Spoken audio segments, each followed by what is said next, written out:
Assalamualaikum warahmatullahi wabarakatuh. Bismillahirrahmanirrahim.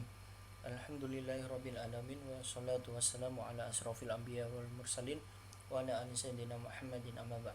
Yang saya hormati Bapak Beni selaku dosen aspek hukum zakat dan wakaf dan teman-teman sekalian manajemen zakat dan wakaf kelas A. Di sini saya akan mempresentasikan tentang perda zakat di Indonesia yang beranggotakan saya sendiri, Muhammad Bagus Ghazali, Rila Nur Maulidiyah, dan Rahmatan Lailul Habibah.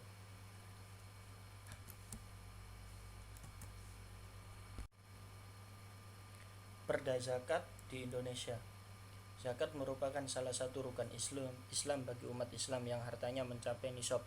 Awalnya pengelolaan zakat dilakukan oleh individu, namun sejak pada masa Khulafaur Rasyidin hingga sekarang pengelolaan zakat dilakukan oleh institusi, baik oleh negara yang bersifat memaksa maupun institusi yang dipegang oleh negara atau masyarakat yang bersifat sukarela. Di Indonesia pengelolaan zakat awalnya dipegang oleh individu, masjid, lembaga pendidikan yang tidak memiliki aktivitas utama dalam mengelola zakat. Hingga pada tahun 1991 pemerintahan pusat masih belum mengurus masalah zakat. Namun setelah tahun 1991 pemerintahan pusat mulai mengurusi tentang menerbitkan surat keputusan bersama Menteri Agama dan Menteri Dalam Negeri nomor 29 dan nomor 47 pada tahun 1991 tentang pembinaan Badan Amil Zakat dan Sedekah. Kewenangan pemerintahan daerah. Kewenangan pemerintahan menurut Undang-Undang Nomor 30 Tahun 2014 tentang Administrasi Pemerintahan yang selanjutnya disebut oleh Undang-Undang Nomor 30 pada tahun 2014 adalah kekuasaan badan atau pejabat pemerintah atau penyelenggaraan negara lainnya untuk bertindak kepada dalam ranah hukum politik setiap keputusan dan atau tindak yang harus ditetapkan atau tindak oleh badan pejabat pemerintah yang berwenang. Badan dan pejabat pemerintah dalam menggunakan wewenang wajib berdasarkan peraturan perundang-undangan asas umum pemerintahan yang baik. Atribusi tahun 1945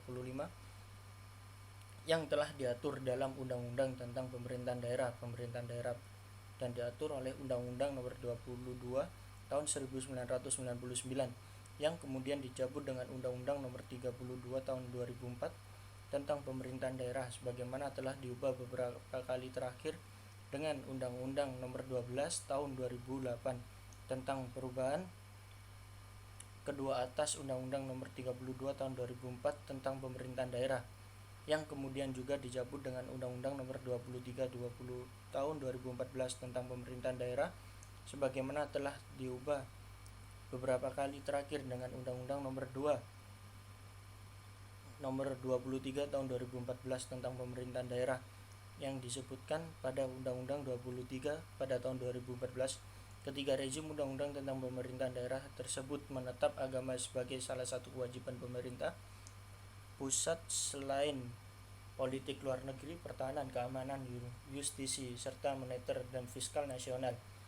Delegasi kewenangan dan pembentukan perda untuk penyelenggaraan otonomi daerah dan tugas pembantu sebagai penjabaran lebih lanjut peraturan perundang-undangan telah yang lebih tinggi sejak reformasi tahun 1999 hingga sekarang dinyatakan dengan frasa diatur dengan perda atau diatur lebih lanjut dengan perda.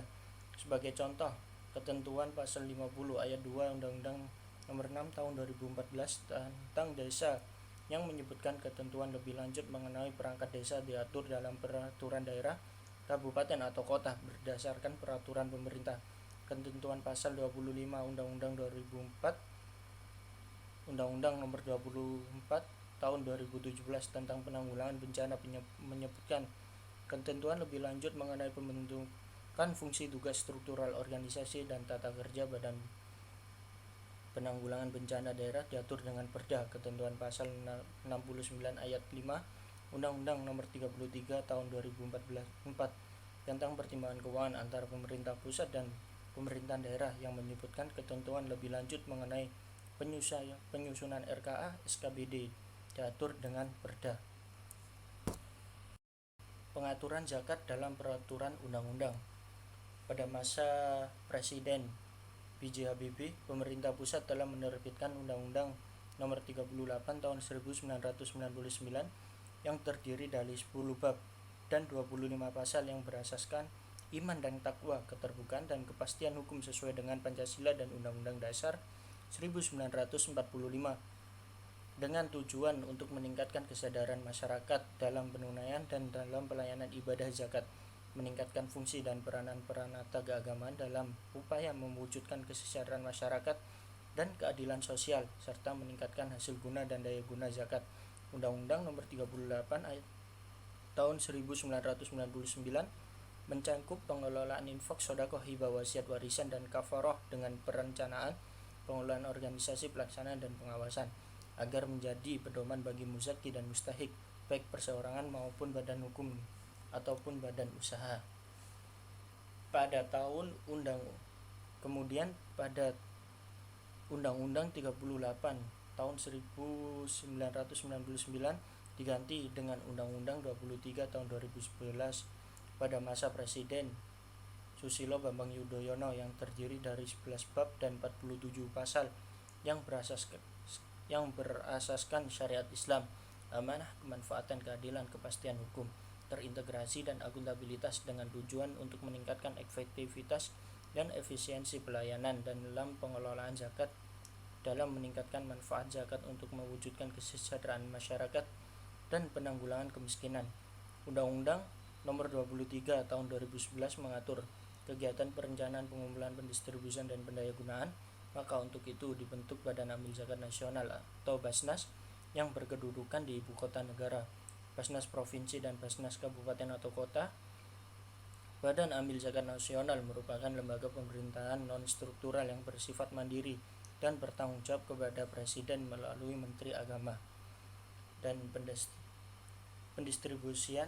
Untuk membantu Badan Amil Zakat Nasional dalam pelaksanaan pengumpulan, pendistribusian, dan pendayagunaan zakat, masyarakat dapat membentuk lembaga amil zakat, yaitu seperti lembaga amil zakat atau LAS dengan izin menteri atau pejabat yang ditunjuk oleh menteri serta wajib melaporkan berkala, sehingga pemungutan zakat, infak, dan sedekah tidak bisa dilakukan oleh sembarang pihak, termasuk pemerintahan daerah sekalipun.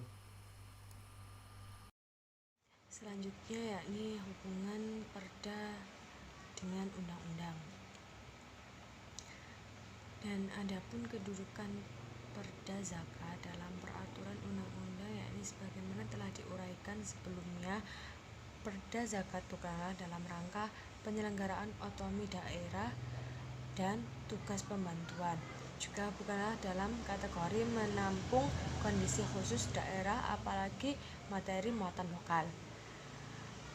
Jika dikaitkan dengan peraturan perundang-undangan yang lebih tinggi serta peraturan kebijakan mengenai zakat, tidak ada satu pasal pun yang mendelegasikan kewenangan pengaturan zakat kepada pemerintah daerah, sehingga pemerintah daerah tidak berwenang untuk membentuk perda zakat dengan alasan apapun, karena sejatinya perda dibentuk untuk fungsi sebagai berikut. Yang pertama, sebagai instrumen kebijakan untuk melaksanakan otonomi daerah dan tugas pembantuan, sebagaimana diamanatkan dalam Undang-Undang Dasar Negara Republik Indonesia tahun 1945 dan Undang-Undang tentang Pemerintahan Daerah. Yang kedua, merupakan peraturan pelaksanaan dari peraturan perundang-undangan yang lebih tinggi. Berkaitan dengan fungsi inilah perda tunduk pada ketentuan hierarki peraturan perundang-undangan, sehingga perda tidak boleh bertentangan dengan peraturan perundang-undangan yang lebih tinggi. Dan yang ketiga yakni sebagai penampung kekhususan dan keragaman serta penyaluran aspirasi masyarakat di daerah, namun tetap dalam koridor Negara Kesatuan Republik Indonesia yang berlandaskan Pancasila dan Undang-Undang Dasar Negara Republik Indonesia tahun 1945. Dan yang keempat yakni sebagai alat pembangunan dalam meningkatkan kesejahteraan daerah. Adapun eksistensi perda zakat melanggar hierarki peraturan perundang-undangan secara eksplisit tercantum dalam pasal 7 Undang-Undang Nomor 12 Tahun 2011 dan secara implisit dalam pasal 250 ayat 1 Undang-Undang Nomor 23 Tahun 2014. Yang dimaksud hierarki peraturan perundang-undangan adalah penjenjangan setiap jenis peraturan perundang-undangan yang didasarkan pada asas bahwa peraturan perundang-undangan yang lebih rendah tidak boleh bertentangan dengan peraturan perundang-undangan yang lebih tinggi. Seperti itu. Dan selanjutnya yakni adapun efektivitas perda zakat. Adapun kedudukan perda zakat dalam peraturan undang-undang, yakni untuk mewujudkan kepentingan daerah yang berdasarkan aspirasi masyarakat. Pemerintah daerah diberi tanggung jawab yang besar dalam hal pengaturan di bidang peraturan perundang-undangan. Dalam penyelenggaraan pemerintah dan pembangunan untuk kepentingan masyarakat daerahnya. Kewenangan membuat peraturan daerah atau perda merupakan wujud nyata pelaksanaan hak otonomi yang dimiliki oleh suatu daerah dan sebaliknya. Peraturan daerah merupakan salah satu sarana dalam penyelenggaraan otonomi daerah. Tujuan utama ditetapkannya perda ialah untuk mewujudkan kemandirian daerah dan memberdayakan masyarakat daerah otonomi merupakan pemerintahan yang mampu menyelenggarakan pemerintahan yang dituangkan dalam peraturan sendiri sesuai dengan aspirasi masyarakat. Dan adapun dalam Undang-Undang Nomor 32 Tahun 2004 tentang pemerintahan daerah, otonomi daerah adalah hak, wewenang, dan kewajiban daerah otonom untuk mengatur dan mengurus sendiri urusan pemerintahan dan kepentingan masyarakat setempat sesuai dengan peraturan undang-undang. Penyelenggara pemerintahan di daerah dilaksanakan dengan asas desentralisasi, yaitu penyerahan wewenang pemerintahan oleh pemerintah kepada daerah otonom untuk mengatur dan mengurus urusan pemerintahannya, dan asas dekonsentrasi, yaitu pelimpahan wewenang pemerintah oleh pemerintah kepada gubernur sebagai wakil pemerintah dan kepada instansi vertikal, serta melaksanakan tugas pembantuan, yaitu penugasan pemerintah kepada daerah atau desa dari pemerintahan provinsi kepada kabupaten atau kota kepada desa untuk melaksanakan tugas tertentu.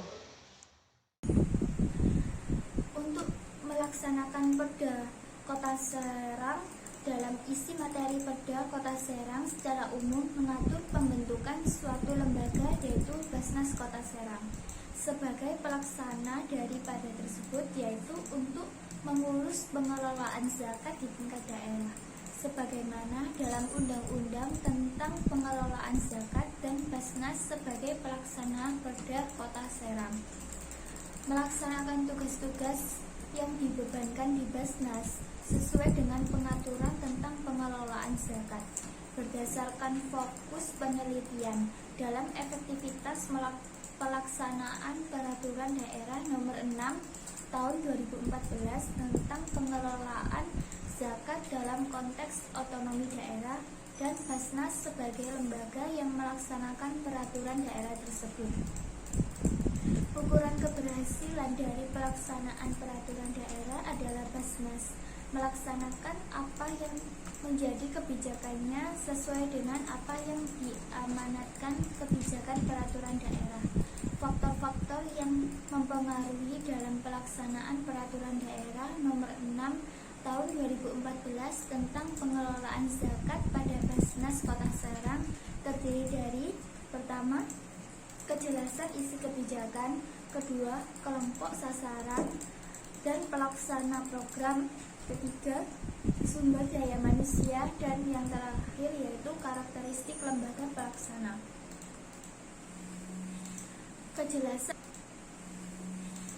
Kejelasan isi kebijakan. Dalam kebijakan peraturan harus memiliki kejelasan isi dan tujuan untuk kepentingan dan manfaat bagi masyarakat. Basnas sebagai pelaksana dari isi kebijakan perda memiliki tujuan yang sama secara umum dengan tujuan otonomi daerah, sebagaimana bertujuan meningkatkan manfaat zakat untuk mewujudkan kesejahteraan masyarakat dan penggulangan kemiskinan. Dalam pelaksanaannya, Basnas melakukan pendayagunaan zakat untuk masyarakat yang menerima zakat. Basnas sebagai pelaksana sudah melakukan tujuannya mewujudkan kesejahteraan masyarakat dan penggulangan kemiskinan. Walaupun tidak sepenuhnya tujuan tersebut membuahkan hasil, tetapi setidaknya usaha tersebut terlaksana dan pada waktunya akan membuahkan hasilnya. Kelompok sasaran dan pelaksana program. Basnas Kota Serang sebagai lembaga yang mengatur pengelolaan zakat dituntut agar bisa optimal dalam pengumpulannya dan pendistribusian kepada masyarakat yang berhak menerima zakat tersebut, serta pelaksanaan program kerjanya. Basnas Kota Serang juga ikut bertanggung jawab dalam mensosialisasikan peraturan daerah tentang pengelolaan zakat kepada masyarakat, karena masyarakat adalah sasaran dalam pengelolaan zakat. Basnas bukan saja mensosialisasikan Perda Kota Serang tentang pengelolaan zakat, tetapi juga mensosialisasikan peraturan perundang-undangan tentang pengelolaan zakat yang lebih tinggi di atas Perda. Karena dengan masyarakat mengetahui undang-undang dan perda tentang pengelolaan zakat, maka akan lebih mudah dalam melakukan pengoptimalan dalam pengelolaan zakat, serta masyarakat dapat berapresiasi dengan ikut serta mengawasi pendistribusian zakat. Namun, yang menjadi persoalan adalah partisipasi dan tanggapan masyarakat Kota Serang terhadap perda pengelolaan zakat seperti apa dari hasil sosialisasi. Sumber daya manusia. Sumber daya manusia merupakan hal yang penting untuk diperhatikan karena mempengaruhi terhadap pelaksanaan perda tersebut. Sumber daya manusia yang tidak mencukupi atau memadai menjadi salah satu faktor yang menjadi penghambat pelaksanaan peraturan daerah. Tentu dalam pelaksanaan Basnas tidak sepenuhnya mampu melaksanakan apa yang diamanatkan oleh peraturan-peraturan yang membentuk Basnas. Sebenarnya hal-hal yang belum terlaksana di Basnas bukanlah kewenangan Basnas, akan tetapi merupakan kewenangan pemerintah kota dan Kemenag Kota Serang yang harus bisa melaksanakan apa yang ada dalam perda tersebut. Dengan tidak terlaksananya hal tersebut bukanlah hal yang mempengaruhi akan kinerja di sekretariat Basnas, hanya saja tidak adanya staf atau PNS di Basnas. Karakteristik lembaga pelaksana. Basnas Kota Serang mempunyai kewenangan dalam penyelenggaraan kegiatan pengelolaan zakat di daerah Kota Serang. Pembentukan Basnas Kota Serang sudah ada dalam kebijakan Undang-Undang Republik Indonesia Nomor 23 Tahun 2011 tentang pengelolaan zakat dan Peraturan Daerah Nomor 6 Tahun 2014 tentang pengelolaan zakat. Karakter dari staf yang bekerja di Basnas Kota Serang tidak ada yang memiliki track record buruk. Semuanya stafnya bekerja sesuai dengan arahan pimpinan Basnas dan mengikuti program-program kerja yang ada. Basnas Kota Serang dalam pelaksanaannya juga tentu berkoordinasi dengan Basnas Provinsi dan Basnas Pusat. Hingga saat ini, laporan hasil audit keuangan Basnas Kota Serang memperoleh predikat bahwa Basnas Kota Serang dalam menyajikan laporan keuangan dikelola secara wajar dengan opini sesuai dengan standar akuntansi keuangan di Indonesia. wajar tanpa pengecuali. Hal ini membuktikan bahwa karakteristik lembaga Basnas Kota Serang tidak memiliki track record buruk, melainkan baik dalam pelaporannya. Terima kasih presentasi dari kelompok kami. Apabila ada salah kata, saya mohon maaf yang sebesar-besarnya. Saya akhiri. Wassalamualaikum warahmatullahi wabarakatuh.